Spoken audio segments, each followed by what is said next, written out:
तब्बल 14 वर्षांचा प्रदीर्घ लढा आणि अखेर भारताचा एक मोठा ऐतिहासिक विजय.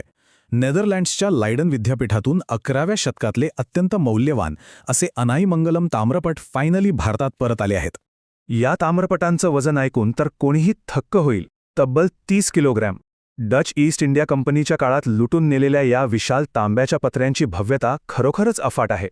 हा केवळ एखादा जुना दस्तऐवज नाहीये, तर आपल्या हिरावून घेतलेल्या इतिहासाची ही एक अत्यंत सन्मानपूर्वक घरवापसी आहे. युनेस्कोची मध्यस्थी आणि भारताच्या सातत्यपूर्ण प्रयत्नांमुळेच हा ऐतिहासिक वारसा आज मायदेशी परतलाय. पण हे इतकं महत्त्वाचं का आहे? कारण हे ताम्रपट महान चोळ सम्राट राजराज चोळ आणि राजेंद्र चोळ यांच्या सुवर्णकाळाची साक्ष देतात. नागपट्टिनमच्या चुडामणी बौद्ध विहाराला दिलेलं भूमिदान, चोळ साम्राज्याची धार्मिक सहिष्णुता आणि त्यांचं जागतिक सागरी वर्चस्व हे सगळं यातूनच सप्रमाण सिद्ध होतं. पण आता एक मोठा प्रश्न उभा राहतो. परदेशात अजून असा किती भारतीय वारसा बंदिस्त आहे? लंडनच्या ब्रिटिश म्युझियममध्ये अडकलेले 8व्या शतकातले वेल्विकुडी ताम्रपट किंवा भारतातूनच गायब झालेले अनबिल ताम्रपट कधी परत मिळणार?